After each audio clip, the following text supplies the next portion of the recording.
How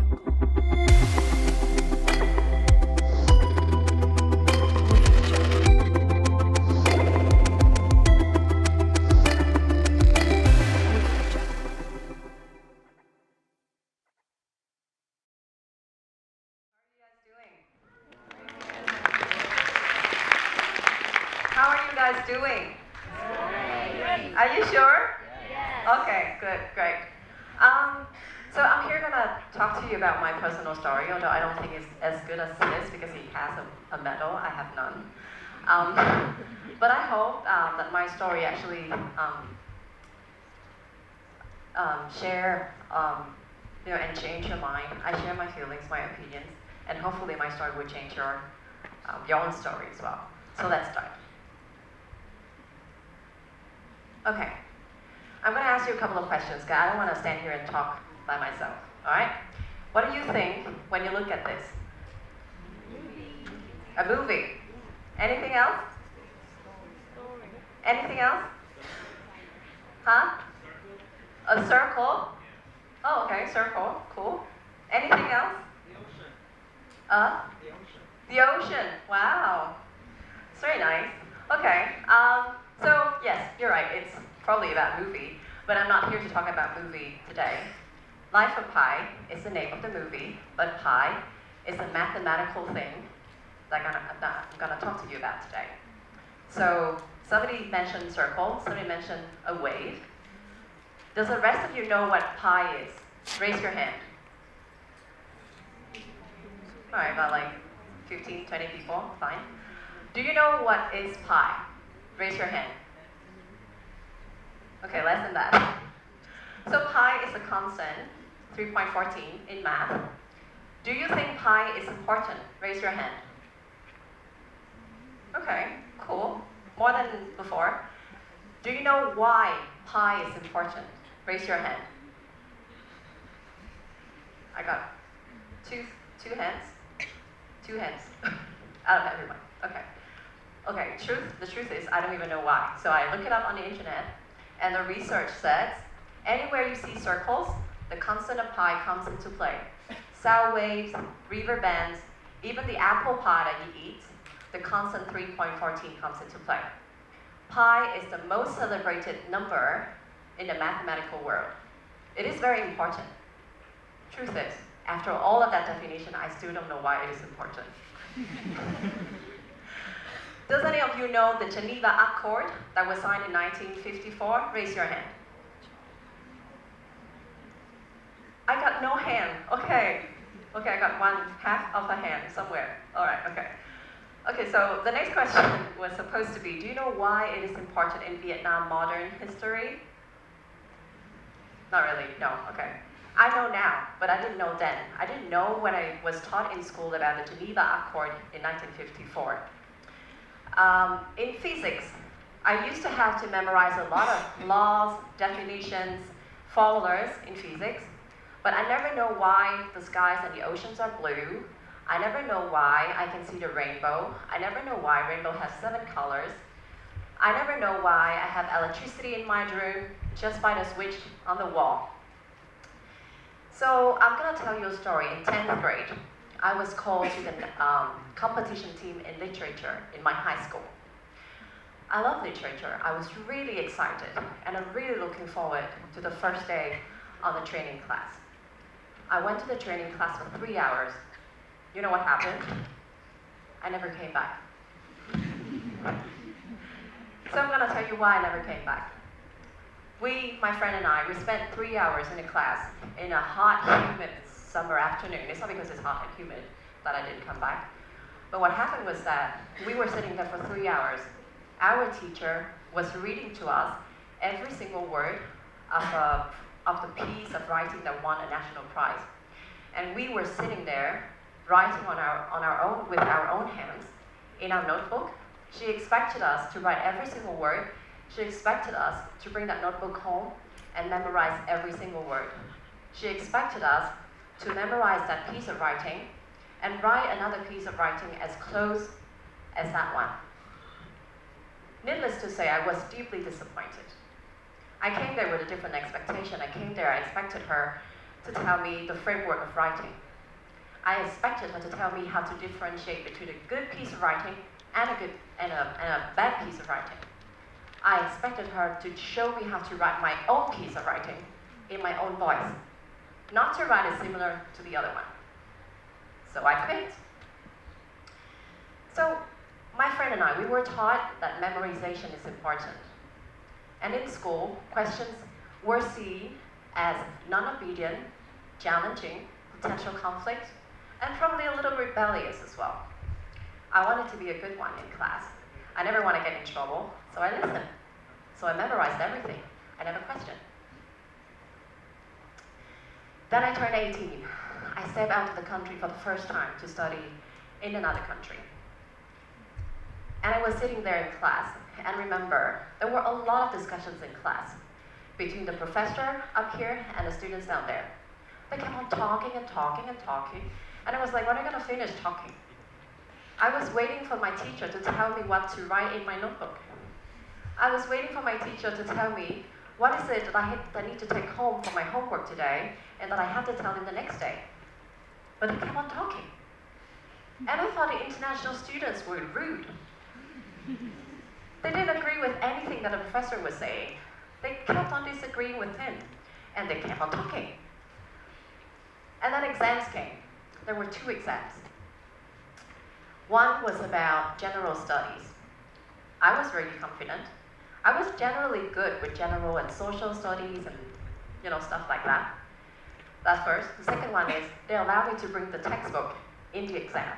What could go wrong if you have a textbook in the exam, right? I mean, I barely passed the test. I passed, but barely. So what happened in that exam was that the question in the exam was one of the topics that we talk about in class, and it was in the textbook. But the exact answer to the question of the exam was not in there. They asked me to think. They asked me to provide my own opinions, my own analysis, my own thinking, which I never did. I memorized a lot of definitions, laws, formulas, whatever, in the textbook, but I never used any of it to think. Second exam was about calculation. I was nervous, like really nervous, because I'm really not bad at calculation. And luckily, the exam allowed me to bring the formulas in the exam room, not the whole textbook, but the formulas into the exam room. The question they asked me is to calculate the operation cost of one department in a company. I passed the test with flying colors. I was really surprised about myself. And that made me thinking. There are 2 realizations. First, is that I was so used to memorizing things. I was so used to learning everything by heart. I never think, I never challenge, I never actually understand the fundamentals of the concept, of why it is defined that way, of why they come up with certain laws, or of why things are the way it is. Second realization that I have is that one of the reasons why I'm so bad at maths and physics and chemistry and stuff like that is because I didn't understand. And when I was sitting there in the exam room, it was really hard for me to understand what the problem was about. And because I couldn't remember all the formulas, I don't even know what are they trying to get at with that question.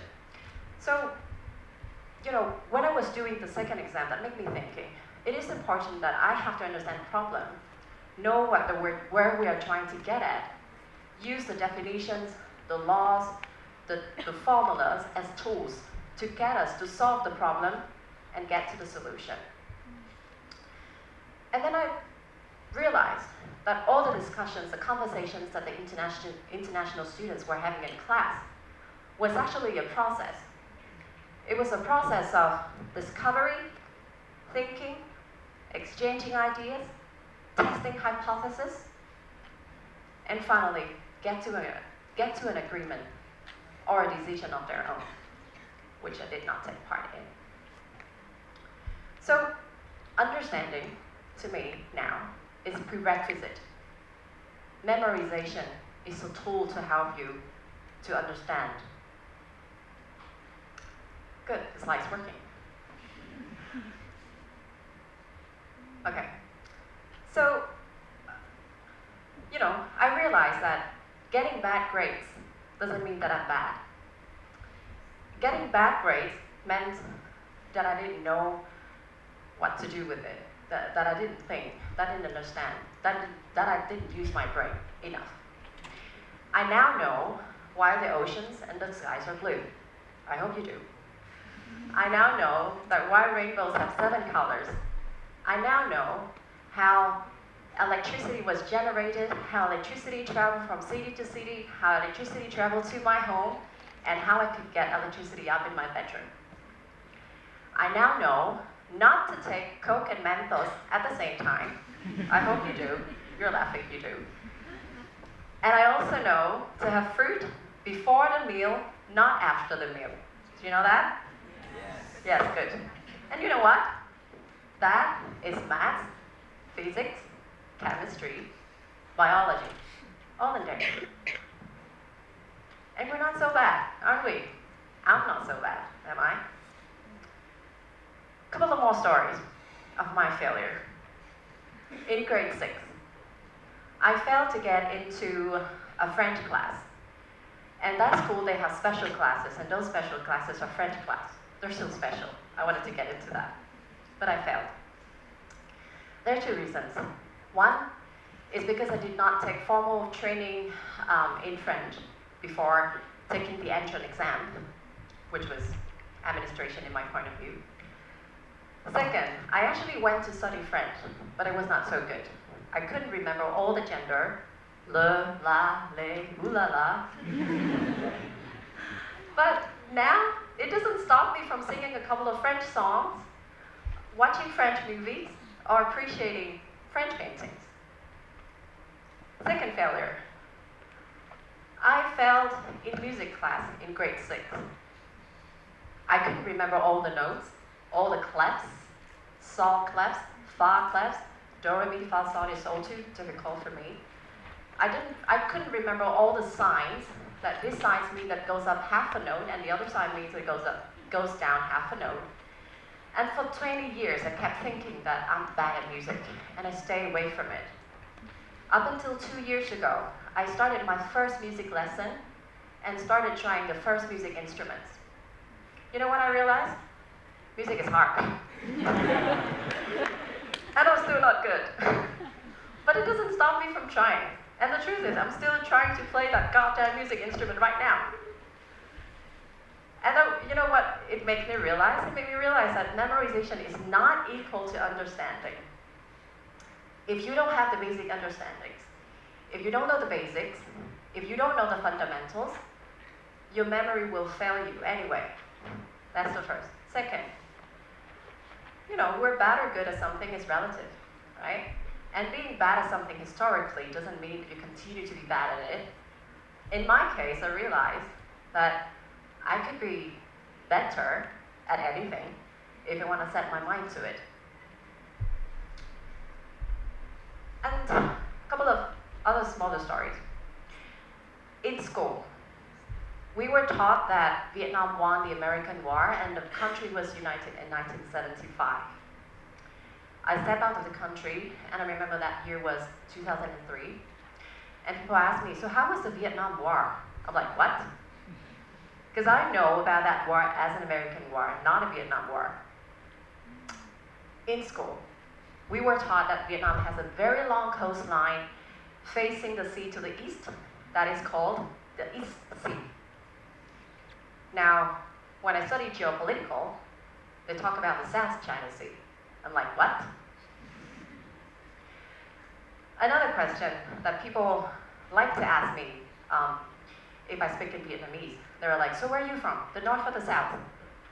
And it always takes me a moment to answer that question. I was born in the South.